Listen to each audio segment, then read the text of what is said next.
Hi hello everyone, welcome to my channel Srishti tutorial for maths. ನಾನು ಇವತ್ತು SSLC ವಿದ್ಯಾರ್ಥಿಗಳಿಗಾಗಿ arithmetic progression chapter number 5 arithmetic progression ಅಂದ್ರೆ ಸಮಾಂತರ ಶ್ರೇಣಿಗಳು chapter ನಲ್ಲಿ ಎಕ್ಸಾಮ್ಗೆ ಕ್ವಶನ್ಸ್ ಯಾವ ರೀತಿ ಬರ್ತವೆ, ಎಷ್ಟು ಅಂಕದ ಕ್ವಶನ್ಸ್ ಬರ್ತವೆ, ಸೊ ಅದು ಯಾವ್ಯಾವ ಪ್ಯಾಟರ್ನ್ ಅಲ್ಲಿ ಇರ್ತವೆ ಅಂತಕ್ಕಂಥ ಮಾಹಿತಿಯನ್ನ ಇವತ್ತು ನಿಮ್ ಜೊತೆ ಹಂಚ್ಕೊಳ್ಳಿಕ್ಕೆ ಈ ಒಂದು ವಿಡಿಯೋದಲ್ಲಿ ಬಂದಿದ್ದೀನಿ. ಸೊ ದಯವಿಟ್ಟು ನಮ್ಮ ಚಾನಲ್ ಯಾರು ಸಬ್ಸ್ಕ್ರೈಬ್ ಮಾಡಿಲ್ವೋ ಇನ್ನೂ ಚಾನಲ್ ಸಬ್ಸ್ಕ್ರೈಬ್ ಮಾಡಿ ಅಂತ ಹೇಳ್ತಾ ಬನ್ನಿ ಕ್ಲಾಸ್ ಶುರು ಮಾಡೋಣ. ಸೊ ನೋಡಿ, ಇಲ್ಲಿ ಅರ್ಥಮೆಟಿಕ್ ಪ್ರೋಗ್ರೆಷನ್ ಅಂದ್ರೆ ಸಮಾಂತರ ಶ್ರೇಣಿಗಳು ಪಾಠದಲ್ಲಿ ನಿಮಗೆ ಪ್ರಮುಖವಾಗಿ 4 ಪ್ರಶ್ನೆಗಳು ಬರ್ತವೆ. ಒಟ್ಟು ಪ್ರಶ್ನೆಗಳು ಎಷ್ಟು ಬರ್ತವೆ? 4 ಪ್ರಶ್ನೆಗಳು ಬರ್ತವೆ. 1 ಅಂಕದ 2 ಕ್ವಶನ್ ಕೊಡ್ತಾರೆ. ಅಂದ್ರೆ 1 ಅಂಕದ 2 ಕ್ವಶನ್ಸ್ ಅಂದ್ರೆ ಹೇಗಿರ್ತದೆ ಅಂದ್ರೆ, ಒಂದು ಮಲ್ಟಿಪಲ್ ಚಾಯ್ಸ್ ಕ್ವಶನ್ ಇರುತ್ತೆ, ಇನ್ನೊಂದು ಡೈರೆಕ್ಟ್ ಕ್ವಶನ್ ಇರುತ್ತೆ. ಸೊ ಈ ರೀತಿಯಲ್ಲಿ 2 ಪ್ರಶ್ನೆಗಳ ಜೊತೆಗೆ 2 ಅಂಕದ 1 ಕ್ವಶನ್ ಇರುತ್ತೆ. 2 ಅಂಕದ 1 ಕ್ವಶನ್ ಇರುತ್ತೆ. ಇನ್ನ 4 ಅಂಕದ 1 ಕ್ವಶನ್, ಅದು ಅಪ್ಲೈಡ್ ರೂಪದಲ್ಲಿ ಸಮಾಂತರ ಶ್ರೇಣಿಯಲ್ಲಿ ಬರುವಂತಹ ವರ್ಡ್ ಪ್ರಾಬ್ಲಮ್ ಏನಿದೆ ಆ ವರ್ಡ್ ಪ್ರಾಬ್ಲಮಿನ ಆಧಾರದ ಮೇಲೆ 4 ಅಂಕದ 1 ಕ್ವಶನ್ ಬರುತ್ತೆ. ಅಲ್ಲಿಗೆ ಒಟ್ಟು 1 ಅಂಕದ 2, 2 ಅಂಕದ 1, 4 ಅಂಕದ 1 ಅಂತ ಹೇಳಿದ್ರೆ ಅಲ್ಲಿಗೆ ಟೋಟಲಿ ಈ ಚಾಪ್ಟರ್ ನಿಂದ ನಿಮಗೆ ಸುಮಾರು 8 ಅಂಕದ ಪ್ರಶ್ನೆಗಳು ಬರ್ತವೆ. ಸೊ ಈಗ ನಾನು ಹೇಳ್ತಕ್ಕಂತಹ ಪ್ಯಾಟರ್ನ್ ಅಲ್ಲಿ ಇರುವಂತಹ ಕ್ವಶನ್ಸ್ ಅನ್ನ ನೀವು ಪ್ರಾಕ್ಟೀಸ್ ಮಾಡ್ರಿ. ಖಂಡಿತವಾಗ್ಲೂ ಈ ಅರ್ಥಮೆಟಿಕ್ ಪ್ರೋಗ್ರೆಷನ್ ಪಾಠದಲ್ಲಿ ಬರುವ ಎಲ್ಲಾ ಅಂಕಗಳನ್ನ ಕಂಪ್ಲೀಟ್ ಆಗಿ ನೀವು ತೆಗೆದುಕೊಳ್ಬಹುದು. ಯಾರು ನೀವು ಔಟ್ ಆಫ್ ಮ್ಯಾಥಮೆಟಿಕ್ಸ್ ಅಲ್ಲಿ 80ಕ್ಕೆ 80 ತೆಗಿಬೇಕು ಅಂತಕ್ಕಂಥ ಒಂದು ಇಚ್ಛೆಯನ್ನ ಹೊಂದಿದ್ದೀರಿ, ಅವರು ಖಂಡಿತವಾಗ್ಲೂ ಈ ಚಾಪ್ಟರ್ ನಲ್ಲಿ ನೀವು ಹೆಚ್ಚಿನ ಪ್ರಾಕ್ಟೀಸ್ ಅನ್ನ ಮಾಡಬೇಕಾಗತ್ತೆ. ಯಾಕೆ ಅಂತ ಹೇಳಿದ್ರೆ 4 ರಿಂದ 5 ಮಾರ್ಕ್ಸಿನ ಕ್ವಶನ್ಸ್ ಅಪ್ಲೈಡ್ ರೂಪದಲ್ಲಿ ಈ ಚಾಪ್ಟರ್ ಅಲ್ಲಿ ಕೇಳ್ತಾರೆ. ಸೊ ಹಾಗಾಗಿ ಈ ಚಾಪ್ಟರ್ ನ ಜಾಸ್ತಿ ಕಾನ್ಸಂಟ್ರೇಟ್ ಮಾಡಿ ಪ್ರಾಕ್ಟೀಸ್ ಮಾಡಬೇಕಾಗತ್ತೆ. ಹಾಗಿದ್ಮೇಲೆ ಆ ಪ್ರಶ್ನೆಗಳನ್ನ ನಾವು ನೋಡ್ತಾ ಹೋಗೋದಕ್ಕಿಂತ ಮುಂಚಿತವಾಗಿ ಈ ಪಾಠದಲ್ಲಿ, ಈ ಅರ್ಥಮೆಟಿಕ್ ಪಾಠದಲ್ಲಿ ಪ್ರಮುಖವಾಗಿ ನೀವು ತಿಳ್ಕೋಬೇಕಾಗಿರುವಂತಹ ಮೇನ್ ಪಾಯಿಂಟ್ಸ್ ಗಳೇನು, ಆ ಪಾಯಿಂಟ್ಸ್ ಅನ್ನ ನೀವು ನೋಟ್ಸ್ ನ ರೀತಿಯಲ್ಲಿ ಬರೆದಿಟ್ಕೊಂಡು ಈ ಚಾಪ್ಟರ್ ನ ನೀವು ಪ್ರಾಕ್ಟೀಸ್ ಮಾಡಿ ಖಂಡಿತವಾಗ್ಲೂ ಇದರಲ್ಲಿ ಸಕ್ಸಸ್ ಅನ್ನ ನೀವು ಕಾಣ್ತೀರಿ. ಸೊ ನೋಡಿ, ಇಲ್ಲಿ ಏನು ಪಾಯಿಂಟ್ಸ್, ಯಾವ್ಯಾವ ಪದಗಳನ್ನ ನೆನ್ಪಿಟ್ಕೊಳ್ಬೇಕಾಗತ್ತೆ, ಪ್ರಮುಖವಾಗಿರುವಂತಹ ಪಾಯಿಂಟ್ಸ್ ಏನು ಅಂತಕ್ಕಂಥದ್ದು ನೋಡೋದಾದ್ರೆ, ಮೊದಲನೇದಾಗಿ ಆ ಅರ್ಥಮೆಟಿಕ್ ಪ್ರೋಗ್ರೆಷನ್ ಅಂದ್ರೆ ಆ ಒಂದು ಶ್ರೇಣಿ ಯಾವ ರೀತಿನಲ್ಲಿ ಇರುತ್ತೆ, ಆ ಶ್ರೇಣಿಯ ಸಾಮಾನ್ಯ ರೂಪ ಏನು, general form of arithmetic progression ಅಂತ ಹೇಳ್ತೀವಿ. ನಾವು ಆಕ್ಚುಯಲ್ ಆಗಿ ಸಮಾಂತರ ಶ್ರೇಣಿ ಅಂತ ಕರಿಬೇಕು ಅಂತ ಹೇಳಿದ್ರೆ ಅಲ್ಲಿ ನಾವು ಪದಗಳನ್ನ ಹೇಳ್ತಾ ಹೋಗ್ತೀವಿ. ಮೊದಲನೇ ಪದ, 2ನೇ ಪದ, 3ನೇ ಪದ, 4ನೇ ಪದ, ಹಿಂಗೆ ಆ ಪದಗಳ ನಡುವಿನ ವ್ಯತ್ಯಾಸ ಸಾಮಾನ್ಯವಾಗಿರ್ಬೇಕು, ಅಂದ್ರೆ ಕಾಮನ್ ಇರ್ಬೇಕು. ಯಾವ ಒಂದು ಪ್ರೋಗ್ರೆಷನ್ನಿನ ಪದಗಳ ನಡುವಿನ ವ್ಯತ್ಯಾಸ ಕಾಮನ್ ಇರುತ್ತೋ ಅದನ್ನ ನಾವೇನಂತ ಕರಿತೀವಿ? ಅರ್ಥಮೆಟಿಕ್ ಪ್ರೋಗ್ರೆಷನ್ ಅಂತ ಕರಿತೀವಿ. ಸೊ ಅಂತ ಅರ್ಥಮೆಟಿಕ್ ಪ್ರೋಗ್ರೆಷನ್ ಏನು ಜನರಲ್ ಫಾರ್ಮ್ ಯಾವ ರೀತಿ ಇರುತ್ತಪ್ಪ ಅಂತ ಹೇಳಿದ್ರೆ, ನೋಡಿ ಇಲ್ಲಿ ಮೊದಲನೇದು ಎ, ಫಸ್ಟ್ ಟರ್ಮ್ ಅನ್ನ ನಾವು ಜನರಲಿ ಎ ಅಂತ ಹೇಳ್ತೀವಿ. ಇನ್ನ ಸೆಕೆಂಡ್ ಟರ್ಮ್ ಏನಾಗುತ್ತೆ? ಎ ಪ್ಲಸ್ ಡಿ ಅಂತ ಕರಿತೀವಿ. 2ನೇ ಟರ್ಮಿನ ಜನರಲ್ ಫಾರ್ಮ್ ಬಂದು ಎ ಪ್ಲಸ್ ಡಿ. ಇನ್ನ 3ನೇ ಟರ್ಮ್ ಬಂದ್ಬಿಟ್ಟು ಎ ಪ್ಲಸ್ 2d ಅಂತ ಹೇಳಿ ಈ ರೀತಿ dot dot dot dot dot ಕೊನೆಯ ಪದಗಳನ್ನ ಬರಿತಾ ಹೋಗ್ತೀರಿ. ನೀವಲ್ಲಿ ಬರಿಬೇಕಾದ್ರೆ ಅಬ್ಸರ್ವ್ ಮಾಡ್ರಿ, ಪ್ರತಿ ಪದದಲ್ಲೂ ಕೂಡ ಎ ಕಾಮನ್ ಆಗಿರುತ್ತೆ. ಎ ಪಕ್ಕದಲ್ಲಿ ಡಿ ಏನ್ ಬರೀತೀರಿ, ಡಿ ಬರಿಬೇಕಾದ್ರೆ ನೀವು ಎಷ್ಟನೇ ಪದವನ್ನ ಬರೀತೀರಾ ಅಷ್ಟು ಪದಗಳಲ್ಲಿ ಒಂದನ್ನ ಕಳೆದು ಆ ಒಂದು ಡಿ ನ ಸಹಗುಣಕದಲ್ಲಿ ಜಾಗದಲ್ಲಿ ಬರಿಬೇಕಾಗತ್ತೆ. ಅಂದ್ರೆ ಈಗ ಸಪೋಸ್ 10ನೇ ಪದವನ್ನ ನೀವು ಬರೀಬೇಕು ಅಂತ ಹೇಳಿದ್ರೆ ಜನರಲ್ ಆಗಿ ಏನಂತ ಬರೀಬೇಕಾಗತ್ತೆ? ಎ ಪ್ಲಸ್ 9d ಅಂತ ಬರೀಬೇಕಾಗತ್ತೆ. ಅರ್ಥ ಆಯ್ತಲ್ವಾ? ಇದು ಜನರಲ್ ಫಾರ್ಮ್ಸ್ ಅನ್ನ ಬರೀತಕ್ಕಂತಹ ರೀತಿ. ಸೊ ಈ ಜನರಲ್ ಫಾರ್ಮ್ಸ್ ಅನ್ನ ನೀವು ನೆನ್ಪಿಟ್ಕೊಂಡ್ರಿ ಅಂತ ಹೇಳಿದ್ರೆ ಮುಂದೆ ಪ್ರಾಬ್ಲಮ್ಸ್ ಅನ್ನ ಸಾಲ್ವ್ ಮಾಡಬೇಕಾದಾಗ ತುಂಬಾ ಸಹಾಯ ಮಾಡುತ್ತೆ. ಇದು ನಿಮ್ಮ ತಲೆಯಲ್ಲಿ ಇರಬೇಕು. ಇದರ ಆಧಾರದ ಮೇಲೆ ಕೊನೆಯ ಪದ ಏನಾಗಿರುತ್ತೆ ಅಂದ್ರೆ A plus n minus 1 into D ಅಂತ ಹೇಳ್ಬಿಟ್ಟು ನಾವು ಬರೀಬಹುದು. ಇದು ಆ ಒಂದು ಅರ್ಥಮೆಟಿಕ್ ಪ್ರೋಗ್ರೆಷನ್ ಕೊನೆಯ ಪದ ಆಗಿರುತ್ತೆ. ಅಂದ್ರೆ last term of arithmetic progression A plus n minus 1 into D ಅಂತ ಹೇಳ್ತೀವಿ. First term of arithmetic progression A ಆಗಿರುತ್ತೆ. ಹಾಗಾಗಿ ಮೊದಲನೇ ಪದವನ್ನ ನಾವು ಎ ಅಂತ ಕರಿತೀವಿ, ಅಥವಾ A1 ಅಂತ ಹೇಳಿ ಕೂಡ ಹೇಳ್ತೀವಿ. ಎ ಅಂದ್ರೂ ಅದೇ, A1 ಅಂದ್ರೂ ಕೂಡ ಅಷ್ಟೇ.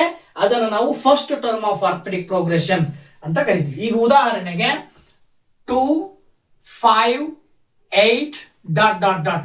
ಸೊ ಇದು ಅರ್ಥಮೆಟಿಕ್ ಪ್ರೋಗ್ರೆಷನ್ ಹೌದಾ ಅಂತ ಕೇಳಿದ್ರೆ ಎಸ್ ಅಂತ ಹೇಳ್ತೀವಿ. ಯಾಕೆ ಅಂತ ಹೇಳಿದ್ರೆ ನಾನು ಆವಾಗಲೇ ಹೇಳಿದ ಹಾಗೆ ಅದನ್ನ ಅರ್ಥಮೆಟಿಕ್ ಪ್ರೋಗ್ರೆಷನ್ ಅಂತ ಕರಿಬೇಕು ಅಂತ ಹೇಳಿದ್ರೆ ಒಂದು ಸೀಕ್ವೆನ್ಸ್ ಅನ್ನ ಆ ಸರಣಿಯನ್ನ ಅಲ್ಲಿ ಆ ಪದಗಳ ನಡುವಿನ ವ್ಯತ್ಯಾಸ ಸೇಮ್ ಇರ್ಬೇಕಂದ್ರೆ ಮೊದಲನೇ ಪದವನ್ನ ನಾವು A1 ಅಂತ ಹೇಳ್ತೀವಿ, ಎರಡನೇ ಪದವನ್ನ A2 ಅಂತ ಕರಿತೀವಿ, ಮೂರನೇ ಪದವನ್ನ A3 ಅಂತ ಕರಿತೀವಿ. ಈ A2 ಮೈನಸ್ A1 ಮಾಡಿದ್ರಿ ಅಂದ್ರೆ 5ರಲ್ಲಿ 2 ಕಳೆದ್ರಿ ಅಂದ್ರೆ 3 ಬರುತ್ತೆ.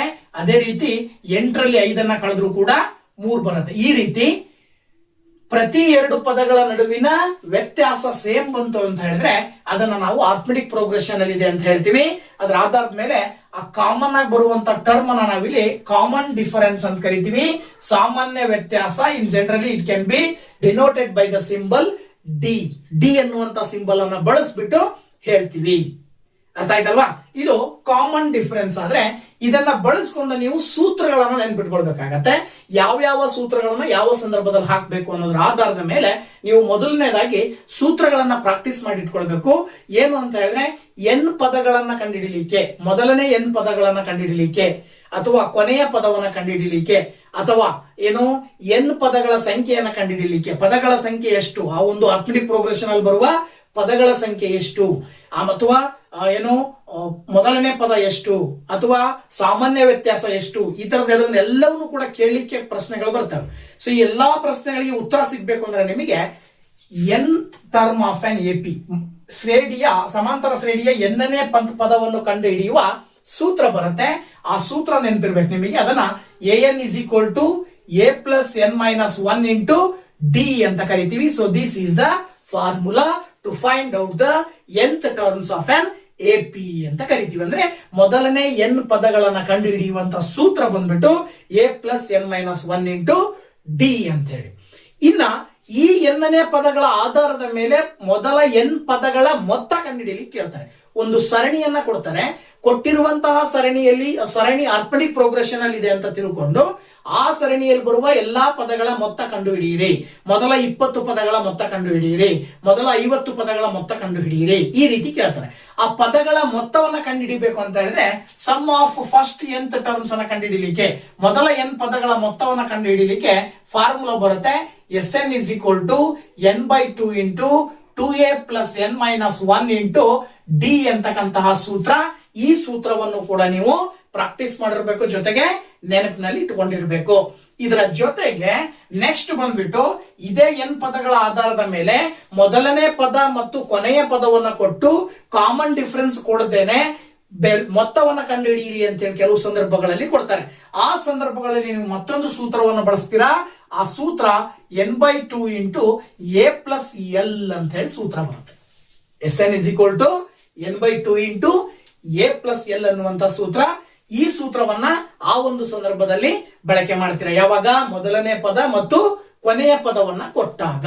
First term and last term given ಕೊಟ್ಟು ಡಿ ಕೊಡದೇನೆ ಸಮ್ ಕಂಡುಹಿಡಿಯಿರಿ ಅಂತ ಕೇಳಿದ್ರೆ, ಮೊತ್ತವನ್ನ ಕಂಡು ಹಿಡಿಯಿರಿ ಅಂದ್ರೆ ಈ ಸೂತ್ರವನ್ನ ಬಳಸಬೇಕು. ಇದ್ರ ಜೊತೆಗೆ ನೆಕ್ಸ್ಟ್ ಏನ್ ಬರ್ತದೆ ಅಂದ್ರೆ sum of first natural numbers. ಈಗ ಏನ್ ಮಾಡ್ತಾರೆ ಅಂತ ಹೇಳಿದ್ರೆ 1 2 3 4 5 6 up to dot dot dot dot ಅಂತ ಕೊಟ್ಟು ಕೊನೆಯದು ಒಂದು 100 ಅಂತ ಕೊಟ್ಟರು ಅಂತ ತಿಳ್ಕೊಡ್ರಿ. ಇದೇನಾಯ್ತು, ಇಲ್ಲಿ ಸ್ವಾಭಾವಿಕ ಸಂಖ್ಯೆಗಳಿದಾವೆ. ಈ ಸ್ವಾಭಾವಿಕ ಸಂಖ್ಯೆಗಳ ಮೊತ್ತವನ್ನ ಕಂಡುಹಿಡಿಬೇಕಾದಾಗ ಇವೆರಡರ ಬದಲಾಗಿ ವಿಶೇಷವಾಗಿ ಇನ್ನೊಂದು ಸೂತ್ರ ಬರುತ್ತೆ. ಆ ಸೂತ್ರವನ್ನ ನಾವು Sn is equal to n of n plus 1 divided by 2 ಅಂತ ಹೇಳಿ ಸೂತ್ರವನ್ನ ಬಳಕೆ ಮಾಡ್ತೀವಿ. ಈ ಸೂತ್ರ ಬಳಸೋದು ಯಾವಾಗ? Sum of the first natural numbers. ಮೊದಲ ಎನ್ ಅಂದ್ರೆ ಎಷ್ಟು ಕೊಟ್ಟಿರ್ತಾರೆ, ಮೊದಲ ಸ್ವಾಭಾವಿಕ ಸಂಖ್ಯೆಗಳು, ಮೊದಲ 20 ಅಥವಾ ಮೊದಲ 50 ಅಥವಾ ಮೊದಲ 100, ಮೊದಲ ಎನ್ ಸ್ವಾಭಾವಿಕ ಸಂಖ್ಯೆಗಳ ಮೊತ್ತವನ್ನ ಕಂಡುಹಿಡಿಯಲಿಕ್ಕೆ n of n plus 1/2 ಅನ್ನುವಂತ ಸೂತ್ರವನ್ನ ಬಳಕೆ ಮಾಡ್ತೀವಿ. ಇದ್ರ ಜೊತೆಗೆ ಇನ್ನೂ 2 ಬರ್ತವೆ. ಬರೀ ಈವನ್ ನಂಬರ್ಸಿನ ಸಮ್ ಕಂಡುಹಿಡಿಯಿರಿ, ಮೊದಲ ಎನ್ ಈವನ್ ನಂಬರ್ಸಿನ ಸಮ್ ಕಂಡುಹಿಡಿಯಿರಿ ಅಂತ ಹೇಳಿದ್ರೆ ಅದಕ್ಕೂ ಕೂಡ ಒಂದು ಸೂತ್ರ ಇದೆ. Sn is equal to n of n plus 1 ಅಂತ ಹೇಳಿ ಈ ಸೂತ್ರವನ್ನ ಬಳಸ್ತೀವಿ. ಇನ್ನೊಂದು ಬರೀ ಆಡ್ ನಂಬರ್ಸ್ ನ ಸಮ್ ಕಂಡುಹಿಡಿಯಿರಿ ಅಂತ ಕೇಳಿದ್ರೆ ಅದಕ್ಕೂ ಕೂಡ ಒಂದು ಸೂತ್ರ ಇದೆ. Sn is equal to n square ಅಂತಕ್ಕಂಥದ್ದು ಸೂತ್ರ. ಗೊತ್ತಾಗಲ್ವಾ? ಸೊ ಇವು ಸಮ್ ಕಂಡುಹಿಡಿಯಲಿಕ್ಕೋಸ್ಕರನೇ ಸುಮಾರು 5 ಸೂತ್ರಗಳು ಬರ್ತವೆ. ಮೊದಲನೇದು Sn is equal to n/2 into 2a plus n minus 1 into D. ಇದು ಆಲ್ ಯಾವುದೇ ಸಮ್ ಕಂಡುಹಿಡಿಯಕ್ಕೆ ಹೇಳಿದ್ರು ಬಳಸ್ತೀವಿ. ಇನ್ನು ಎರಡನೇದು first term last term given ಕೊಟ್ಟು ಸಮ್ ಕಂಡುಹಿಡಿಯಕ್ಕೆ ಹೇಳಿದ್ರೆ ಎರಡನೇ ಸೂತ್ರವನ್ನ ಬಳಸಬೇಕು. ಇನ್ನು ಮೂರನೇ ಸೂತ್ರ ಬರೀ ನ್ಯಾಚುರಲ್ ನಂಬರ್ಸ್ ಅನ್ನ ಕೊಟ್ಟು ಅವುಗಳ ಮೊತ್ತ ಕಂಡು ಹಿಡಿಯಿರಿ ಅಂತ ಹೇಳಿದ್ರೆ ಬಳಸಬೇಕು. ಇನ್ನ ಇದು ನಾಲ್ಕನೇದು ಈವನ್ ನಂಬರ್ಸ್ ಅನ್ನ ಕೊಟ್ಟು ಮೊತ್ತ ಕಂಡುಹಿಡಿಯಿರಿ ಅಂದ್ರೆ ಈ ಸೂತ್ರವನ್ನ ಬಳಸಬೇಕು. ಕೊನೆಯದು ಆಡ್ ನಂಬರ್ಸ್ ನ ಮೊತ್ತ ಕಂಡುಹಿಡಿಯಿರಿ ಅಂದ್ರೆ ಲಾಸ್ಟ್ n ಸ್ಕ್ವೇರ್ ಸೂತ್ರವನ್ನ ಬಳಕೆ ಮಾಡಬೇಕು. ಅರ್ಥ ಆಯ್ತಲ್ವಾ? ಸೊ ಇದಿಷ್ಟು ಸೂತ್ರಗಳ ಜೊತೆಗೆ ನಾನು ಪ್ರಾರಂಭದಲ್ಲಿ ಹೇಳಿರುವಂತಹ ಈ ಮಾಹಿತಿಗಳನ್ನ ನೀವು ತಿಳ್ಕೊಂಡಿದ್ದೆ ಆದ್ರೆ ಈ ಚಾಪ್ಟರ್ ನಲ್ಲಿ 1 ಅಂಕ 2 ಅಂಕ ಮತ್ತು 4 ಅಂಕದ ಯಾವುದೇ ಪ್ರಶ್ನೆಗಳನ್ನ ಸುಲಭವಾಗಿ ಅರ್ಥ ಮಾಡ್ಕೊಂಡು ಅದಕ್ಕೆ ಉತ್ತರವನ್ನ ಬರೆಯುವ ಒಂದು ಕೆಪಾಸಿಟಿಯನ್ನ ನೀವು ಪಡ್ಕೊಳ್ತೀರಾ. ಓಕೆನಾ? ಸೊ ಹಾಗಿದ್ರೆ 1 ಅಂಕದ ಪ್ರಶ್ನೆಗಳು ಯಾವ ರೀತಿ ಬರ್ತವೆ ಅಂತಕ್ಕಂಥದ್ದನ್ನ ತಿಳ್ಕೊಳ್ಳೋಣ.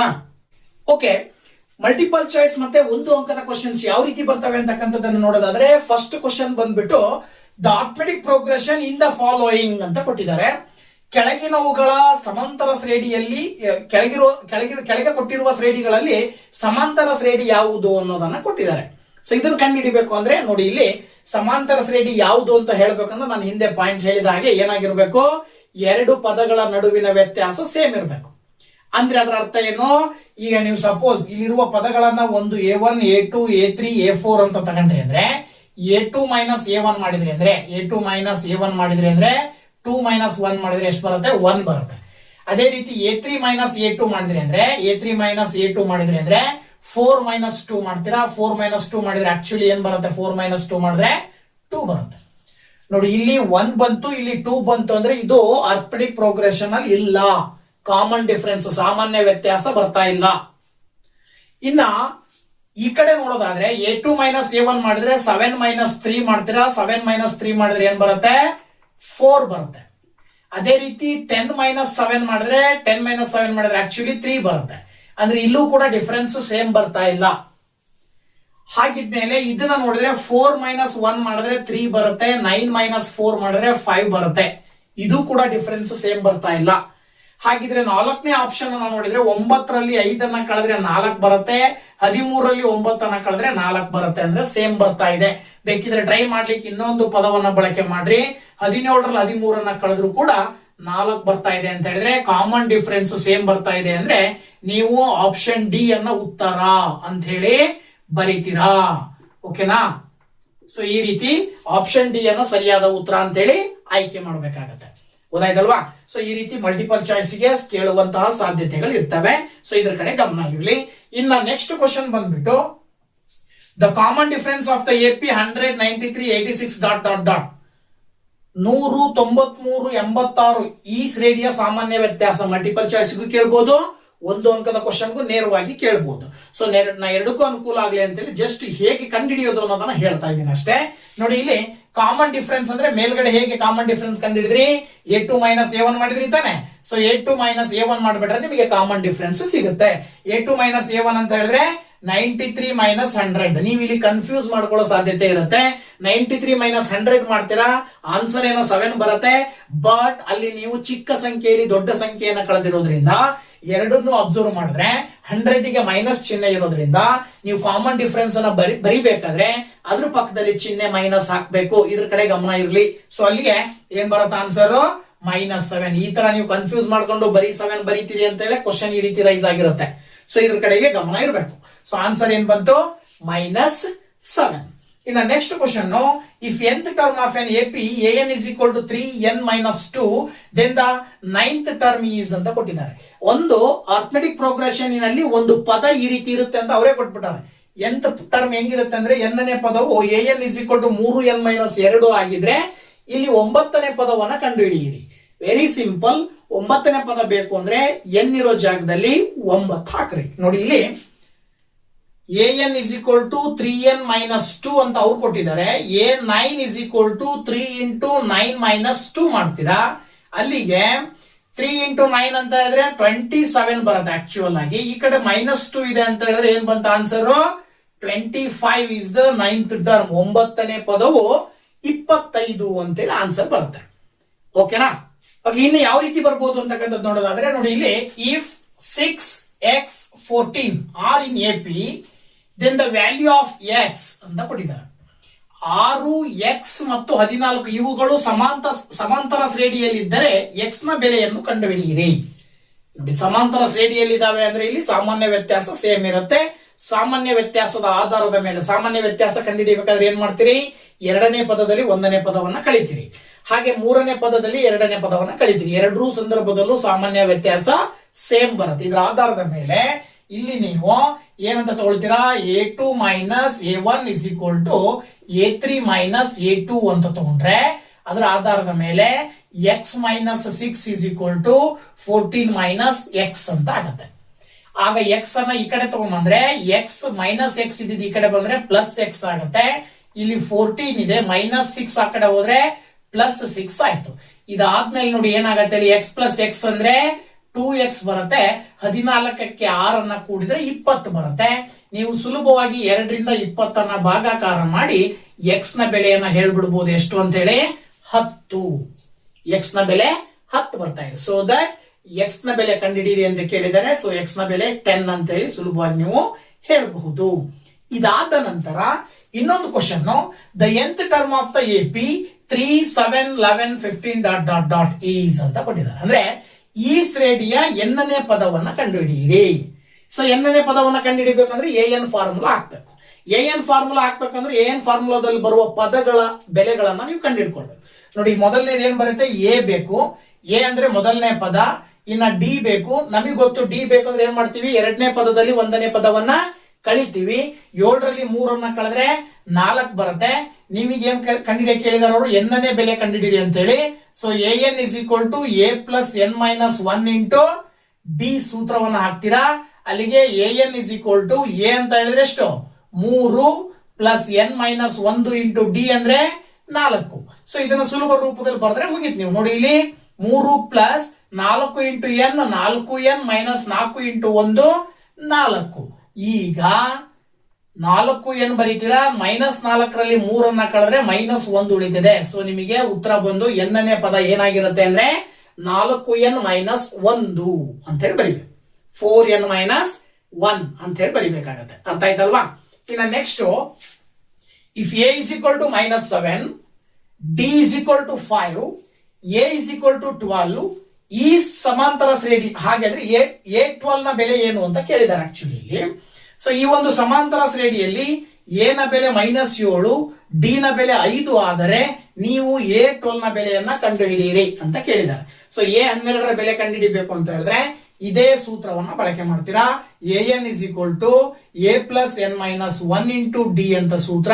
ಅಲ್ಲಿಗೆ 12ನೇ ಪದ ಕಂಡುಹಿಡಿಬೇಕಾಗಿರೋದ್ರಿಂದ 12 A ಅಂತ ಹೇಳಿದ್ರೆ ಅವರೇ ಕೊಟ್ಟಿದ್ದಾರೆ ಮೈನಸ್ 7 ಪ್ಲಸ್ N ಅಂತ ಹೇಳಿದ್ರೆ 12 ಮೈನಸ್ 1 D ಅಂತ ಹೇಳಿದ್ರೆ 5. ಅಲ್ಲಿ ಏನ್ ಬರುತ್ತೆ, A12 is equal to minus 7 plus 12 1 ಹೋದ್ರೆ 11 ಬರುತ್ತೆ. ಇಲ್ಲಿ ಪಕ್ಕದಲ್ಲಿ ಇಂಟು 5. ಈಗ A12 ಇಸ್ ಈಕ್ವಲ್ ಟು ಏನಾಗುತ್ತೆ ನೋಡಿ, ಇಲ್ಲಿ ಮೈನಸ್ 7 11 5 55. ಈಗ ನೀವು 55ರಲ್ಲಿ ಮೈನಸ್ 7 ಕಳೆದ್ರೆ 48 ಬರುತ್ತೆ. ಏನ್ ಬರುತ್ತೆ ಆನ್ಸರ್, 48. 12ನೇ ಪದವು 48 ಆಗಿರುತ್ತದೆ ಅಂತ ನೀವು ಸುಲಭವಾಗಿ ಹೇಳ್ಬೋದು. ಓಕೆನಾ? ಇದರ ಜೊತೆಗೆ ಮಲ್ಟಿಪಲ್ ಚಾಯ್ಸ್ ಅಥವಾ ಒಂದು ಅಂಕಕ್ಕೆ ನಾನು ಅವಾಗಲೇ ಹೇಳಿದ್ನಲ್ಲ ಸೂತ್ರಗಳು, ಆ ಎಲ್ಲಾ ಸೂತ್ರಗಳನ್ನ ಕೇಳಬಹುದು. ಯಾವುದೇ ಸೂತ್ರ ಕೇಳಿದ್ರು ನೀವು ಆನ್ಸರ್ ಬರೆಯಕ್ಕೆ ಬರಬೇಕು ಅಂದ್ರೆ ಫಾರ್ಮುಲಾಸ್ ನ ಪ್ರಾಕ್ಟೀಸ್ ಮಾಡಿರ್ಬೇಕು. ಗೊತ್ತಾಯ್ತಲ್ವಾ?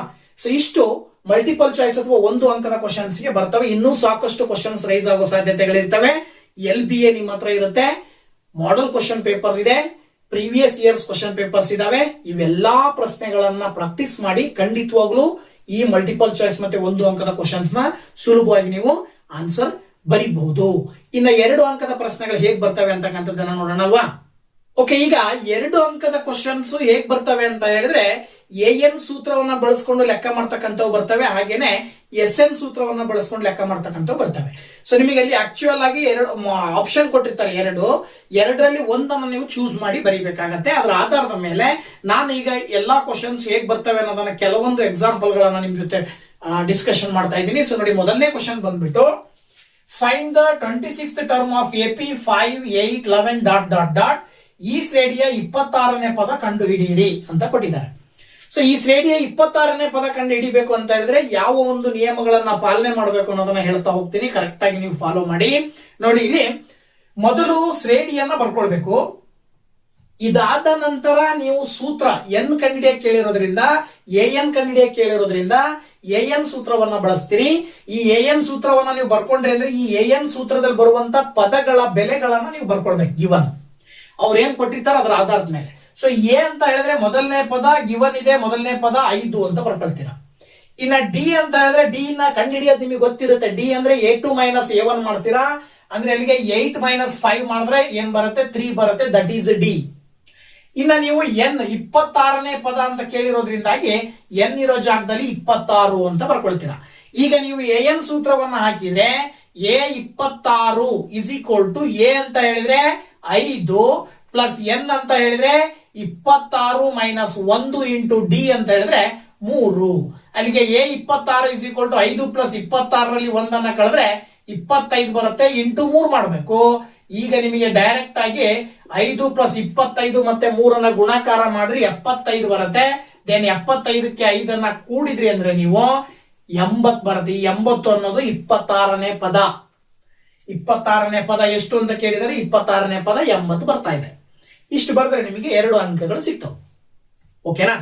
ಇನ್ನೊಂದು ಕ್ವಶನ್ ಇದೇ ಎನ್ ಸೂತ್ರದ ಆಧಾರದ ಮೇಲೆ ಇನ್ನೊಂದು ಯಾವ ರೀತಿ ಬರುತ್ತೆ ಕ್ವಶನ್ ಅಂತ ನೋಡೋದಾದ್ರೆ, find the number of terms of the AP 100, 96, 92 dot dot dot dot 12 ಅಂತ ಕೊಟ್ಟಿದ್ದಾರೆ. ಇಲ್ಲಿ ನೋಡಿ ಕರೆಕ್ಟ್ ಆಗಿ ಈ ಶ್ರೇಣಿಯಲ್ಲಿನ ಪದಗಳ ಸಂಖ್ಯೆಯನ್ನು ಕಂಡುಹಿಡಿಯಿರಿ ಅಂತ ಕೊಟ್ಟಿದ್ದಾರೆ. ಪದಗಳ ಸಂಖ್ಯೆ ಕಂಡುಹಿಡಿಯಕ್ಕೆ ಕೊಟ್ಟು ಕೊನೆಯ ಪದವನ್ನ ಅವರೇ ಕೊಟ್ಟಿದ್ದಾರೆ. ಸೊ ಕೊನೆಯ ಪದವನ್ನು ಅವರೇ ಕೊಟ್ಟಿದ್ದಾರೆ. ಇದನ್ನ ಬಳಸ್ಕೊಂಡು ನೀವು ಇಲ್ಲೂ ಕೂಡ ಎನ್ ಸೂತ್ರ ಹಾಕಬೇಕು. ಎನ್ ಕಂಡುಹಿಡಿಯಂಗಿಲ್ಲ, ಎನ್ ಕಂಡುಹಿಡಿಬೇಕು ಅಷ್ಟೇ. ಅರ್ಥ ಆಯ್ತಲ್ವಾ? ಸೊ ಎನ್ ಕಂಡುಹಿಡಿಬೇಕಾದ್ರೆ ಇಲ್ಲೂ ಕೂಡ ಕೊಟ್ಟಿರುವ ಶ್ರೇಣಿಯನ್ನ ಆಸ್ ಇಟ್ ಈಸ್ ಬರ್ಕೊಳ್ರಿ. ಅದರ ಆಧಾರದ ಮೇಲೆ ಎ ಡಿ ಎನ್ ಏನೇನ್ ಸಿಗ್ತಾವ ಅವುಗಳನ್ನ ಗಿವನ್ ಉತ್ತರಗಳನ್ನ ನೀವೇ ಕಂಡುಹಿಡ್ಕೊಂಡು ಬರ್ಕೊಳ್ರಿ. ಎ ಅಂತ ಹೇಳಿದ್ರೆ ಮೊದಲನೇ ಪದ 100 ಇರುತ್ತೆ. ಇನ್ನ ಡಿ ಅಂದ್ರೆ ಗೊತ್ತು A2 ಮೈನಸ್ A1. ನೋಡಿ ಇಲ್ಲಿ ಸ್ವಲ್ಪ ಟ್ವಿಸ್ಟ್ ಇದೆ. ಸ್ವಲ್ಪ ಈ ತರ ಇದ್ದಾಗ ಗಮನದಲ್ಲಿ ಇಟ್ಕೊಳ್ಬೇಕು. 96ರಲ್ಲಿ 100 ಅನ್ನ ಕಳೆದ್ರೆ, ಚಿಕ್ಕ ಸಂಖ್ಯೆಯಲ್ಲಿ ದೊಡ್ಡ ಸಂಖ್ಯೆಯನ್ನ ಕಳೆದ್ರೆ ಬರುವ ಸಂಖ್ಯೆಗೆ ಚಿಹ್ನೆ ಮೈನಸ್ ಹಾಕ್ಬೇಕು. ಇದು ಗಮನ ಇರ್ಲಿ. ಹಾಗಾಗಿ 96ರಲ್ಲಿ 100 ಕಳೆದ್ರೆ 4 ಬರುತ್ತೆ. ಆ 4ಕ್ಕೆ ನೀವು ಚಿಹ್ನೆ ಮೈನಸ್ ಹಾಕ್ಬೇಕು. ಇನ್ನ ಎನ್ ಕಂಡುಹಿಡಿಬೇಕು, ಅದನ್ನ ಕ್ವಶನ್ ಮಾರ್ಕ್ ಹಾಕೊಳ್ರಿ. ಎನ್ ಅಂದ್ರೆ ಕೊನೆಯ ಪದ, ಕೊನೆಯ ಪದವನ್ನ ಅವರೇ ಕೊಟ್ಟಿದ್ದಾರೆ 12. ಇದಿಷ್ಟು ಕೊಟ್ಟಿರುವಂತ ಗಿವನ್ ಬರ್ಕೊಂಡು ಇದನ್ನ ಸೂತ್ರಕ್ಕೆ ಅಪ್ಲೈ ಮಾಡಿದಾಗ ನಿಮಗೆ ಎನ್ನಿನ ಬೆಲೆ ಸಿಗುತ್ತೆ. ನೋಡಿ ಇಲ್ಲಿ ಏನ್ ಮಾಡ್ತಾ ಹೋಗ್ತೀರಾ, ಎನ್ ಇರೋ ಜಾಗದಲ್ಲಿ 12 ಹಾಕ್ತೀರಾ. ದೆನ್ ಎ ಅಂತ ಹೇಳಿದ್ರೆ 100 ಬರುತ್ತೆ, ಪ್ಲಸ್ ಎನ್ ಕಂಡುಹಿಡಿಬೇಕು, ಮೈನಸ್ 1 ಇಂಟು ಡಿ ಅಂತ ಹೇಳಿದ್ರೆ ಮೈನಸ್ 4 ಇದೆ. ಅಲ್ಲಿಗೆ 12, ಈ 100 ಈ ಕಡೆ ಬಂದ್ರೆ ಮೈನಸ್ 100 ಆಗುತ್ತೆ. ದಟ್ ಈಸ್ ಈಕ್ವಲ್ ಟು ಇಲ್ಲಿ ಮೈನಸ್ 4ರಿಂದ ಎನ್ ಗುಣಾಕಾರ ಮಾಡಿದ್ರೆ ಮೈನಸ್ 4 ಎನ್ ಬರುತ್ತೆ. ಮೈನಸ್ ಇಂಟು ಮೈನಸ್ ಪ್ಲಸ್ 4 ಒಂದ್ಲೆ 4 ಬರುತ್ತೆ. ಈಗ ನೋಡ್ರಿ ಇಲ್ಲಿ 12 ಮೈನಸ್ 100 ಮಾಡಿದ್ರೆ ಆಕ್ಚುಯಲ್ ಆಗಿ ಎಷ್ಟು ಬರುತ್ತೆ 88 ಬರುತ್ತೆ. ದೊಡ್ಡ ಸಂಖ್ಯೆಯ ಚಿಹ್ನೆಯನ್ನು ಹಾಕ್ತೀರಾ ಮೈನಸ್ 88, ಅಥವಾ ಈ 4 ಅನ್ನು ಕೂಡ ಈಕ್ವಲ್ ಇಂದ ಈ ಕಡೆ ತಗೊಂಡ್ಬರಿ ಮೈನಸ್ 4 ಆಗುತ್ತೆ. That is equal to minus 4n. ಈಗ ಮೈನಸ್ 88 ಮೈನಸ್ 4 ಎರಡಕ್ಕೂ ಚಿಹ್ನೆ ಮೈನಸ್ ಇರೋದ್ರಿಂದ ಕೂಡ್ತೀರಾ, ಎಷ್ಟು ಬರುತ್ತೆ ಮೈನಸ್ 92 ಬರುತ್ತೆ. ಇಲ್ಲಿ ಮೈನಸ್ 4n ಇದೆ. ಸೊ ಎಡಭಾಗ ಮತ್ತು ಬಲಭಾಗ ಎರಡರಲ್ಲೂ ಕೂಡ ಮೈನಸ್ ಇರೋದ್ರಿಂದ ಮೈನಸ್ ಚಿಹ್ನೆಯನ್ನ ಕ್ಯಾನ್ಸಲ್ ಮಾಡ್ತೀರಾ. 4ರಿಂದ 92 ಭಾಗಾಕಾರ ಮಾಡಿದ್ರೆ 4 2 8, 4 3 12. ಅಲ್ಲಿಗೆ ಎನ್ನಿನ ಬೆಲೆ ಏನ್ ಬರ್ತಾ ಇದೆ 23. ಅಂದ್ರೆ ಇದ್ರ ಅರ್ಥ ಈ ಶ್ರೇಣಿಯಲ್ಲಿ 23 ಪದಗಳಿವೆ. ಇದನ್ನ ಬರಿಬೇಕು ಇಲ್ಲಿ ಕೆಳಗಡೆ, ಈ ಶ್ರೇಣಿಯಲ್ಲಿ 23 ಪದಗಳಿವೆ ಅಂತ ಹೇಳಿ ಗೊತ್ತಾಯ್ತಲ್ಲ. In this arithmetic progression there are 23 terms ಅಂತ ಹೇಳಿ ಬರೀಬೇಕು. ಅರ್ಥ ಆಯ್ತಲ್ವಾ? ಸೊ ಈ ರೀತಿ ಎನ್ ಸೂತ್ರವನ್ನು ಬಳಸ್ಕೊಂಡು ಎನ್ ಕಂಡಿಡಿರಿ ಅಂತ ಕೇಳ್ತಾರೆ, ಅಥವಾ ಎನ್ ಕಂಡಿಡಿರಿ ಅಂತ ಹೇಳಿ ಕ್ವಶನ್ ಇರುತ್ತೆ. ಸೊ ಈ ಕ್ವಶನ್ ಅನ್ನ ನೀವು ಸುಲಭವಾಗಿ ಆನ್ಸರ್ ನ ಮಾಡಬೇಕು. ಓಕೆನಾ? ಸೊ 2 ಅಂಕದ ಕ್ವಶನ್ ಇನ್ನು ಯಾವ ರೀತಿ ಬರುತ್ತೆ ಅಂತಕ್ಕಂಥದ್ದನ್ನ ನೋಡೋದಾದ್ರೆ, ನೋಡಿ ಇಲ್ಲಿ find the sum of first 20 terms of AP 5 plus 8 plus 11 plus dot dot dot. ಈ ಶ್ರೇಣಿ ಸಮಾಂತರ ಶ್ರೇಣಿಯ ಮೊದಲ 20 ಪದಗಳ ಮೊತ್ತ ಕಂಡು ಹಿಡಿಯಿರಿ. ನೋಡಿ ಇಲ್ಲಿ ಮೊತ್ತ ಅಂತ ಬಂದ ತಕ್ಷಣ ನೀವು SN ಫಾರ್ಮುಲಾ ಬಳಸಿ ಲೆಕ್ಕ ಮಾಡ್ತಕ್ಕಂತಹ ಲೆಕ್ಕ ಬರುತ್ತೆ. ಸೊ ಏನ್ ಕೊಟ್ಟಿರ್ತಾರೆ ಇಲ್ಲಿ ಅಂದ್ರೆ, ಆ ಕೊಟ್ಟಿರುವ ಶ್ರೇಣಿಯನ್ನ ಬರ್ಕೊಂಡು ಅದರ ಆಧಾರದ ಮೇಲೆ ನೀವು ಸೂತ್ರಕ್ಕೆ ಬಳಸಬೇಕಾದ ಪದಗಳ ಬೆಲೆಗಳನ್ನ ಬರ್ಕೊಳ್ಬೇಕು. ನೋಡಿ ಇಲ್ಲಿ ಎ ಬಂದ್ಬಿಟ್ಟು 5, ಡಿ ಬಂದ್ಬಿಟ್ಟು 8ರಲ್ಲಿ 5 ಕಳಿತೀರಾ. 8ರಲ್ಲಿ 5 ಕಳೆದ್ರೆ ನಿಮಗೆ 3. ಎನ್ ಬಂದ್ಬಿಟ್ಟು ನಿಮಗೆ ಮೊದಲ 20 ಅಂತ ಕೊಟ್ಟಿರೋದ್ರಿಂದ ಎನ್ ಬೆಲೆ 20. ಸೊ ಎಸ್ ಎನ್ ಕಂಡುಹಿಡಿಬೇಕು. S N formula S N is equal to N by 2 into 2a plus N minus 1 into D ಅಂತ ಹಾಕ್ತಿವಿ. ಅಲ್ಲಿಗೆ S 20 is equal to 20 divided by 2 into A ಅಂತ ಹೇಳಿದ್ರೆ 5 ಇದೆ, ಪ್ಲಸ್ 20 ಮೈನಸ್ 1 ಇಂಟು ಡಿ ಅಂತ ಹೇಳಿದ್ರೆ ಏನಿದೆ 3 ಇದೆ. ಇದನ್ನ ಸಿಂಪ್ಲಿಫೈ ಮಾಡ್ತಾ ಹೋದಾಗ ಇಲ್ಲಿ 2ರಿಂದ 20 ಭಾಗಾಕಾರ ಮಾಡಿದ್ರೆ 10 ಬರುತ್ತೆ.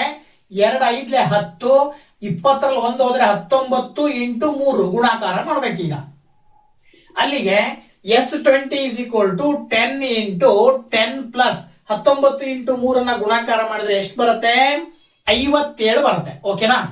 ಈಗ S 20 is equal to 10 into 10ಕ್ಕೆ 57 ಕೂಡಿದ್ರೆ 67. ದೆನ್ ಮುಂದಿನ ಹಂತದಲ್ಲಿ 10 ಇಂಟು 67 ಗುಣಾಕಾರ ಮಾಡಿದ್ರೆ 670 ಬರುತ್ತೆ. ಇದು ಮೊದಲ 20 ಪದಗಳ ಮೊತ್ತ ಆಗಿರುತ್ತೆ. So 670 is the sum of first 20 terms of this arithmetic progression ಅಂತ ಹೇಳಿ ಸುಲಭವಾಗಿ ನೀವು ಹೇಳಬಹುದು. ಓಕೆನಾ. ಇನ್ನ ಅಪ್ಲೈಡ್ ರೂಪದಲ್ಲಿ ಇನ್ನೊಂದು ರೀತಿ ಹೇಗೆ ಕ್ವಶನ್ ಕೇಳಬಹುದು ಅಂತ ಹೇಳಿದ್ರೆ ನೋಡಿ, ಇಲ್ಲಿ how many 3 digit number are divisible by 4 ಅಂತ ಹೇಳಿ, ಅಂದ್ರೆ 4ರಿಂದ ಭಾಗವಾಗುವ 3 ಅಂಕಿಯ ಸಂಖ್ಯೆಗಳೆಷ್ಟು ಅಂತ ಕೇಳ್ತಾರೆ. ಸೊ ಈ ರೀತಿ 4ರಿಂದ ಭಾಗವಾಗುವ 3 ಅಂಕಿಯ ಸಂಖ್ಯೆಗಳು ಬೇಕು ಅಂದ್ರೆ ಮೊದಲನೇದಾಗಿ ನಿಮಗೆ 3 ಅಂಕಿಯ ಮೊದಲನೇ ಸಂಖ್ಯೆ ಯಾವುದು ಗೊತ್ತಿರಬೇಕು. 3 ಅಂಕಿಯ ಮೊದಲನೇ ಸಂಖ್ಯೆ ಯಾವುದು 100. ಓಕೆನಾ. ಹಾಗಿದ್ರೆ ಈಗ 100 ಮೊದಲು 4ರಿಂದ ಭಾಗ ಆಗತ್ತಾ ಅಂತಂದ್ರೆ ಎಸ್ ಭಾಗ ಆಗತ್ತೆ. 25 4 100. ಹಾಗಾಗಿ 100 ಮೊದಲನೇ ಸಂಖ್ಯೆ ಆದ್ರೆ ಇನ್ನು ಅದನ್ನು ಕಂಟಿನ್ಯೂ ಬರೀತಾ ಹೋದಾಗ ಎರಡನೇ ಸಂಖ್ಯೆ 104, ಅದು ಕೂಡ 24ರಿಂದ ಭಾಗ ಆಗುತ್ತೆ. ಇದ್ರ ಮುಂದೆ ಬರ್ಕೊಳ್ತಾ ಹೋಗ್ಬೋದು ನೀವು 108 ಹೀಗೆ ಕಂಟಿನ್ಯೂ. ಕೊನೆಯ ಸಂಖ್ಯೆಯನ್ನು ನೀವು ತಗೊಂಡ್ರೆ ಎನ್ ಕಂಡುಹಿಡಿಯಕ್ಕೆ ಸಾಧ್ಯ. ಕೊನೆಯ ಸಂಖ್ಯೆ ಅಂದ್ರೆ 3 ಅಂಕಿಯ ಕೊನೆಯ ಸಂಖ್ಯೆ ಯಾವುದು? 3 ಅಂಕಿಯ ಕೊನೆಯ ಸಂಖ್ಯೆ 999 ಅಲ್ವಾ. ಸೊ ಈ 999 ಅನ್ನೋದು 4ರಿಂದ ಭಾಗ ಆಗತ್ತಾ? ಖಂಡಿತ ಭಾಗ ಆಗಲ್ಲ. 9 ಇರೋದ್ರಿಂದ 4ರಿಂದ ಭಾಗ ಆಗಲ್ಲ. ಬಟ್ 999ರ ಮುಂದಿನ ಸಂಖ್ಯೆ 1000 4 ಅಂಕಿಯ ಸಂಖ್ಯೆ, ಬಟ್ ಅದು 4ರಿಂದ ಭಾಗ ಆಗತ್ತೆ. ಸೊ 1000 4ರಿಂದ ಭಾಗ ಆಗತ್ತೆ ಅಂದ್ಮೇಲೆ 4ರಿಂದ ಭಾಗವಾಗುವ 1000ದ ಹಿಂದಿನ ಸಂಖ್ಯೆ 996. ಈ 996 ಅನ್ನೋದು 3 ಅಂಕಿಯ ಸಂಖ್ಯೆ ಆಗಿರೋದ್ರಿಂದ ನೀವಿಲ್ಲಿ 996 ಅಂತ ಬರ್ಕೊಳ್ಬಹುದು. ಇವಿಷ್ಟು ಕೂಡ ಏನಾಗ್ತವೆ 4ರಿಂದ ಡಿವೈಡ್ ಆಗುವಂತ 3 ಅಂಕಿಯ ಸಂಖ್ಯೆಗಳಾಗ್ತವೆ. ಸೊ ಎನ್ ಕಂಡುಹಿಡಿಬೇಕಾಗಿರೋದ್ರಿಂದ ಇಲ್ಲೂ ಕೂಡ ಎ ಬಂದ್ಬಿಟ್ಟು 100 ಅಂತ ಬರ್ಕೊಳ್ತೀರಾ, ಡಿ ಬಂದ್ಬಿಟ್ಟು 104ರಲ್ಲಿ 100 ಕಳೆದ್ರೆ ಬರುತ್ತೆ. ಎನ್ ಕಂಡುಹಿಡಿಬೇಕು. ಎ ಎನ್ ಗಿವನ್ ಕೊಟ್ಬಿಟ್ಟಿದ್ದಾರೆ, ಕೊನೆಯದಾಗಿ ನಾವು ತಗೊಂಡಿದೀವಲ್ಲ 996ನ ಎ ಎನ್ ಅಂತ ತಗೊಳ್ತೀವಿ. ಇದರ ಆಧಾರದ ಮೇಲೆ ಫಾರ್ಮುಲಾ ಹಾಕ್ಬೇಕು. A N is equal to A plus N minus 1 into D ಸೂತ್ರವನ್ನ ಹಾಕಿದ್ರಿ ಅಂತ ಹೇಳಿದ್ರೆ ನೋಡಿ, ಇಲ್ಲಿ ಎ ಎನ್ ಅಂದ್ರೆ 996, ಎ ಅಂತ ಹೇಳಿದ್ರೆ 100 plus N minus 1 into D ಅಂತ ಹೇಳಿದ್ರೆ 4. ಈಗ 100ನ್ನ ಈ ಕಡೆ ತಗೊಂಡ್ಬಂದ್ರೆ 996 ಮೈನಸ್ 100, ಈ 4ನ್ನ ಈ ಕಡೆ ತಗೊಂಡ್ಬಂದ್ರೆ ಡಿವೈಡೆಡ್ ಬೈ 4 ಆಗುತ್ತೆ. ಇಲ್ಲಿ ಎನ್ ಮೈನಸ್ 1 ಉಳ್ಕೊಳ್ಳುತ್ತೆ. ಈಗ 996ರಲ್ಲಿ 100ನ್ನ ಕಳೆದ್ರೆ ಆಕ್ಚುಲಿ 896 ಬರುತ್ತೆ. ಅದನ್ನ ಈಗ ನಾವು 4ರಿಂದ ಭಾಗಾಕಾರ ಮಾಡಬೇಕು. 4 2 8, 4 2 8, ಮತ್ತೆ ನೆಕ್ಸ್ಟ್ ಏನು 4 ಮತ್ತೆ 4 2 8, 1 ಉಳಿತು, 4 4 16, ಮೈನಸ್ 1 ಈ ಕಡೆ ತಗೊಂಡ್ಬಂದ್ರೆ ಪ್ಲಸ್ 1 ಆಗತ್ತೆ. ಇಲ್ಲಿ ಎನ್ ಉಳ್ಕೊಳ್ಳುತ್ತೆ. ಸೊ ದಟ್ ನೀವೇನ್ ಹೇಳ್ಬೋದು, ಎನ್ ಇಸ್ ಈಕ್ವಲ್ ಟು 225 ಅಂತ ಹೇಳಿ ನೀವಿಲ್ಲಿ ಬರೀತೀರಾ. ಏನಂತ ಹೇಳಿ ಅಂದ್ರೆ 4ರಿಂದ ಭಾಗವಾಗುವ 3 ಅಂಕಿಯ ಒಟ್ಟು ಸಂಖ್ಯೆಗಳು 225. ಗೊತ್ತಾಯ್ತಲ್ವಾ? ಸೊ ದಟ್ ಏನಂತ ಬರೀಬಹುದು, ಈ ರೀತಿ ಬರೀಬಹುದು. ಸೊ ದಟ್ ಇನ್ನೂರು ಹೇಗೆ ಬರೀಬಹುದು ಅಂದ್ರೆ there are 225 numbers which are divisible by 4 in 3 digit numbers ಅಂತ ಹೇಳಿ ಹೇಳ್ಬೋದು. ಅರ್ಥ ಆಯ್ತಲ್ವಾ? ಸೊ ಇವು 2 ಅಂಕದಲ್ಲಿ ಕೇಳುವಂತ ಸಾಧ್ಯತೆ ಇರುವಂತಹ ಪ್ರಶ್ನೆಗಳು. ಸೊ ಈ ಪ್ರಶ್ನೆಗಳ ಬಗ್ಗೆ ನಿಮ್ಮ ಒಂದು ಕಾನ್ಸಂಟ್ರೇಷನ್ ಇರಲಿ. ಇನ್ನು ಮುಂದಿನ ಹಂತದಲ್ಲಿ 4 ಅಂಕದ ಪ್ರಶ್ನೆಗಳನ್ನ ನಾವು ನೋಡೋಣ. ಸೊ ಹೇಗ್ ಬರ್ತವೆ ಅಂತ ಹೇಳಿ. ಸೊ ಹಾಗಿದ್ರೆ 4 ಅಂಕದ ಕ್ವಶನ್ ಹೇಗ್ ಬರ್ತವೆ ಅಂತಕ್ಕಂಥದ್ದನ್ನ ನೋಡೋದಾದ್ರೆ, ಇಲ್ಲಿ ಸಾಮಾನ್ಯವಾಗಿ ಈ ಚಾಪ್ಟರ್ ನಲ್ಲಿ 4 ಅಂಕದ ಒಂದು ಕ್ವಶನ್ ಅಪ್ಲೈಡ್ ರೂಪದಲ್ಲಿ ಕೇಳ್ತಾರೆ.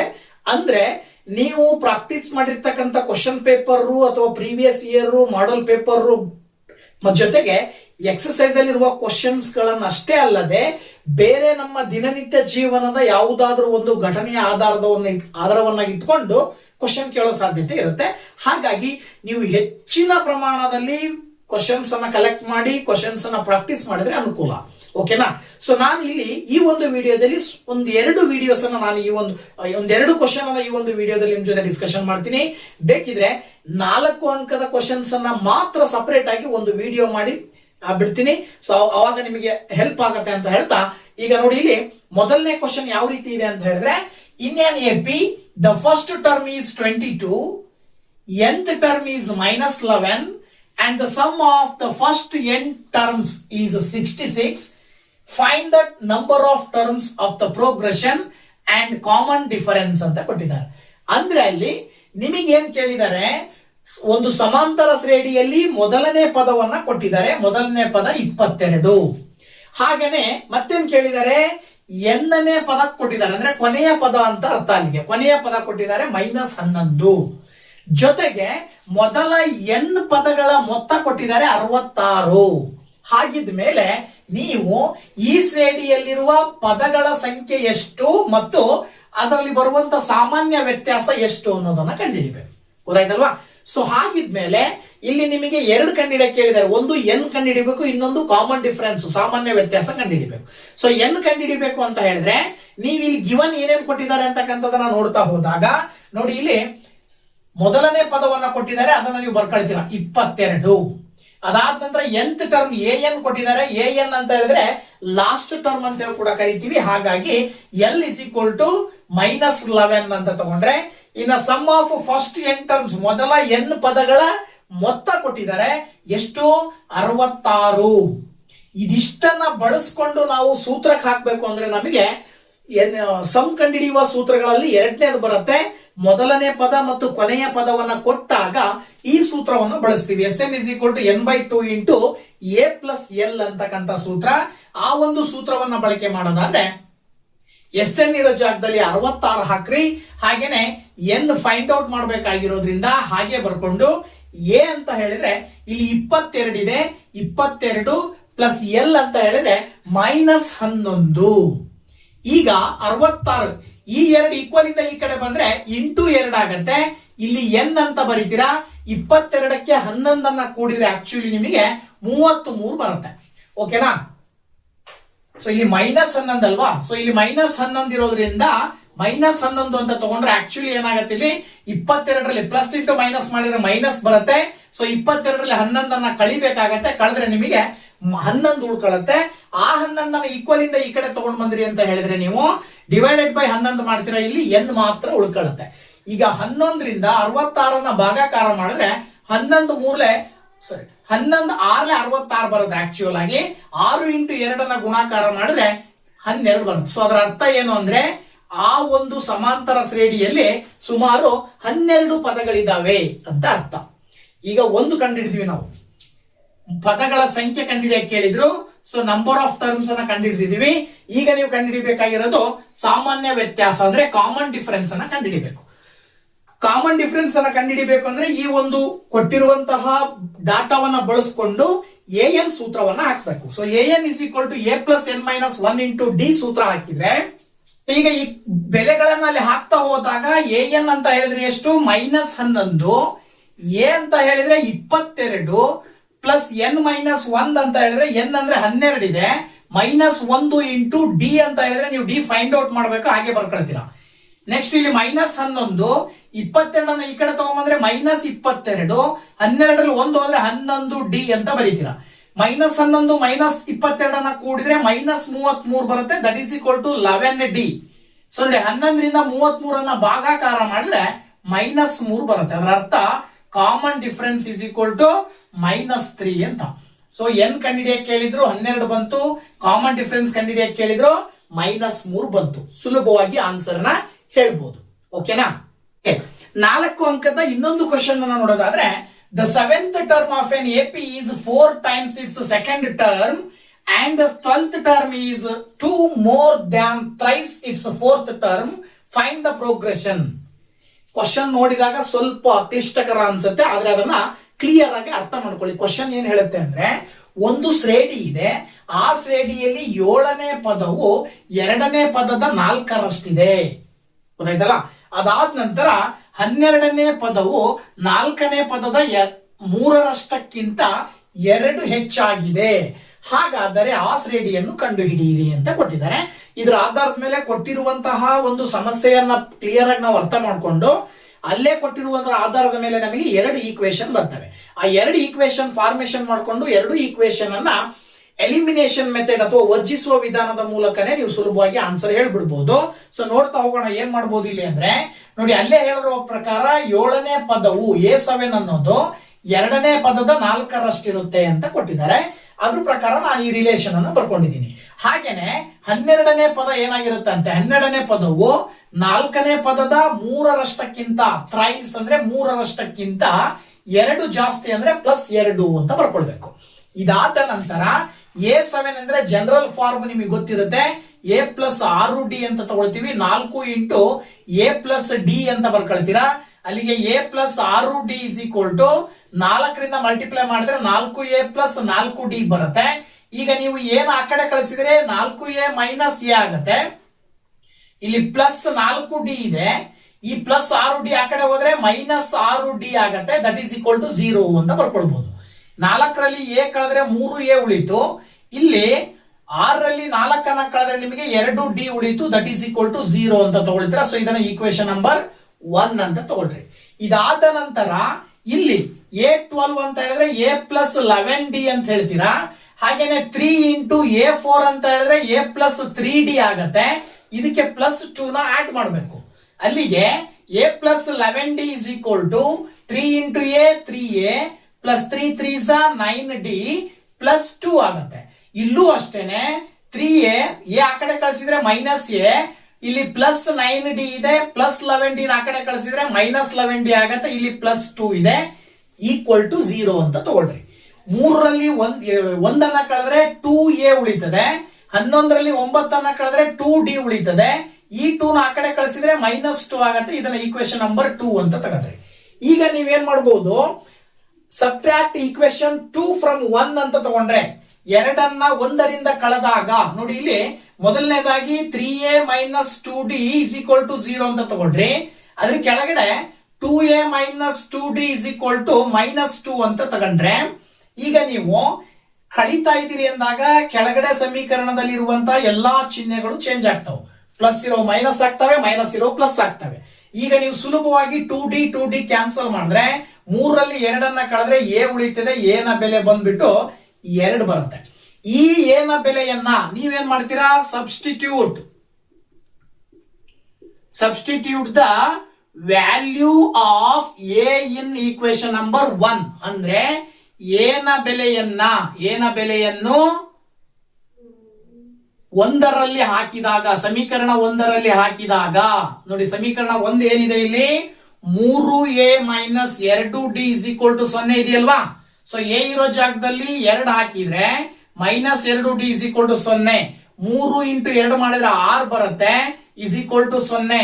ಈಗ ನೀವು -2D ಇಲ್ಲೇ ಇಟ್ಕೊಂಡು 6 ಆ ಕಡೆ ಕಳಿಸಿದ್ರೆ -6 ಆಗತ್ತೆ. 2 ಕಡೆ ಮೈನಸ್ ಕ್ಯಾನ್ಸಲ್ ಆಗತ್ತೆ. 2ರಿಂದ 6ಅನ್ನ ಡಿವೈಡ್ ಮಾಡಿದ್ರೆ D ನ ಬೆಲೆನೂ ಕೂಡ ಸಿಕ್ತು ನಿಮಗೆ 3. ಇಲ್ಲಿ A ನ ಬೆಲೆ ಸಿಕ್ಕಿದೆ, ಇಲ್ಲಿ D ನ ಬೆಲೆ ಸಿಕ್ಕಿದೆ. ನಿಮಗೇನ್ ಕೇಳಿದಾರೆ ಅವರು, ಆ ಶ್ರೇಣಿಯನ್ನ ಬರೆಯಿರಿ ಅಂತ ಕೇಳಿದ್ದಾರೆ. ಪ್ರೋಗ್ರೆಷನ್ ಅನ್ನ ಬರೀಬೇಕು ಅಂತ ಹೇಳಿದ್ರೆ ಜನರಲ್ ಫಾರ್ಮ್ ನ ಮೊದಲ 3 ಪದಗಳನ್ನ ಬರೆದ್ರೆ ಸಾಕು. ನೀವು ನೋಡಿ ಇಲ್ಲಿ ಏನಂತ ಬರೀಬಹುದು, therefore AP is ಆ ಶ್ರೇಣಿಯು ಯಾವ್ದಾಗಿರುತ್ತೆ ಅಂತ ಹೇಳೋದಾದ್ರೆ ಆ ಶ್ರೇಣಿಯ ಸಾಮಾನ್ಯ ರೂಪಗಳನ್ನ ಬರೀತಾ ಹೋಗ್ತೀರಾ. ಆ ಶ್ರೇಣಿಯು ಏನೋ ಮೊದಲನೇ ಪದ A ಇರುತ್ತೆ, ಎರಡನೇ ಪದ A+D ಇರುತ್ತೆ, ಮೂರನೇ ಪದ A+2D ಇರುತ್ತೆ, ಮುಂದೆ ಹೀಗೆ ಕಂಟಿನ್ಯೂ ... ಅಂತ ಹಾಕ್ಬಿಡ್ರಿ. ಸೊ ಅಲ್ಲಿಗೆ A ಅಂತ ಹೇಳಿದ್ರೆ ಏನ್ ಬರುತ್ತೆ, A ಅಂದ್ರೆ 2, ಹಾಗೆ A+D ಅಂತ ಹೇಳಿದ್ರೆ 2+3, ನೆಕ್ಸ್ಟ್ A+2D ಅಂತ ಹೇಳಿದ್ರೆ 2+2 ಇಂಟು 3 ... ಅಂತ ಬರೀತೀರಾ. ನೆಕ್ಸ್ಟ್ ಫೈನಲ್ ಆನ್ಸರ್ ಸಿಕ್ತು ನಿಮಗೆ 2. 2ಕ್ಕೆ 3 ಕೂಡಿದ್ರೆ 5, 2 3 6 2 8 ... ಅಂತ ಬರೀತೀರಾ. ಸೊ ನಿಮಗೆ ಅವ್ರು ಕೇಳಿರುವಂತ ಎಪಿ ಸಿಕ್ತು, ಅವ್ರು ಕೇಳಿರುವಂತ ಶ್ರೇಣಿ ಸಿಕ್ತು 2, 5, 8 ಡಾಟ್ ಡಾಟ್ ಡಾಟ್. ಇದು 4 ಅಂಕದ ಪ್ರಶ್ನೆ. ಇದೇ ರೀತಿ ಎಪಿ ಕಂಡಿಡಿರಿ ಅಂತ ಕೇಳ್ತಾರೆ, ಅಥವಾ ಎನ್ ಕಂಡಿಡಿರಿ, ಡಿ ಕಂಡಿಡಿರಿ, ಈ ರೀತಿನಲ್ಲಿ ಕ್ವಶನ್ಸ್ ಬರ್ತವೆ. ಎಲ್ಲಾ ಪ್ರಶ್ನೆಗಳು ಕೂಡ ಸಾಮಾನ್ಯವಾಗಿ ಅಪ್ಲೈಡ್ ರೂಪದಲ್ಲಿ ಇರ್ತವೆ, ವರ್ಡ್ ಪ್ರಾಬ್ಲಮ್ಸ್ ಆಗಿರ್ತವೆ. ಸೊ ಸಾಧ್ಯವಾದಷ್ಟು ಹಿಂದಿನ ವರ್ಷಗಳ ಕ್ವಶನ್ ಪೇಪರು, ಮಾಡೆಲ್ ಪೇಪರು, ನಿಮ್ಮ ಎಕ್ಸರ್ಸೈಸ್ ಅಲ್ಲಿ ಇರುವ ಕ್ವಶನ್ಸ್ ಎಲ್ಲವನ್ನೂ ಕೂಡ ಪ್ರಾಕ್ಟೀಸ್ ಮಾಡಿ. ನಿಮ್ಮ ಅದೃಷ್ಟಕ್ಕೆ ನೀವು ಪ್ರಾಕ್ಟೀಸ್ ಮಾಡಿರುವ ಯಾವುದಾದ್ರೂ ಒಂದು ಕ್ವಶನ್ ಎಕ್ಸಾಮಿಗೆ ಕೇಳುವ ಸಾಧ್ಯತೆ ಇರುತ್ತೆ. ಗೊತ್ತಾಯ್ತಲ್ಲ, ಇದೇನು ಕಷ್ಟ ಅಲ್ಲ, ನೀವು ಪ್ರಾಕ್ಟೀಸ್ ಮಾಡೋದ್ರ ಮೇಲೆ ಡಿಪೆಂಡ್ ಆಗಿರುತ್ತೆ. ಜೊತೆಗೆ ಅಲ್ಲಿ ನೀವು ಕ್ವಶನ್ ಅನ್ನ ಅರ್ಥ ಮಾಡ್ಕೊಳ್ತಕ್ಕಂಥದ್ದು ತುಂಬಾ ಇಂಪಾರ್ಟೆಂಟ್ ಆಗಿರುತ್ತೆ. ಓಕೆ, ಸೊ ಈ ಒಂದು ವಿಡಿಯೋದಲ್ಲಿ ಅರ್ಥಮೆಟಿಕ್ ಪ್ರೋಗ್ರೆಷನ್ ಅಂದ್ರೆ ಸಮಾಂತರ ಶ್ರೇಣಿಗಳು ಪಾಠದಲ್ಲಿ ಬರುವಂತಹ 1 ಅಂಕದ, 2 ಅಂಕದ ಮತ್ತು 4 ಅಂಕದ ಪ್ರಶ್ನೆಗಳು ಯಾವ್ಯಾವ ರೀತಿಯಲ್ಲಿ ಬರ್ತವೆ ಅಂತಕ್ಕಂಥದ್ದನ್ನ ಈ ಒಂದು ವಿಡಿಯೋದಲ್ಲಿ ನಿಮ್ ಜೊತೆ ತಿಳಿಸ್ಕೊಟ್ಟಿದ್ದೀನಿ. ಸೊ ವಿಡಿಯೋ ಇಷ್ಟ ಆದ್ರೆ ಲೈಕ್ ಮಾಡಿ, ಶೇರ್ ಮಾಡಿ, ಹಾಗೆ ಕಮೆಂಟ್ ಮಾಡಿ ಅಂತ ಹೇಳ್ತಾ ನೆಕ್ಸ್ಟ್ ಚಾಪ್ಟರ್ ನೊಂದಿಗೆ ಮುಂದಿನ ವಿಡಿಯೋದಲ್ಲಿ ಬರ್ತೀನಿ. ಅಲ್ಲಿ ತನಕ ವೇಟ್ ಮಾಡ್ತಾ ಇರಿ. Thank you very much. Bye bye.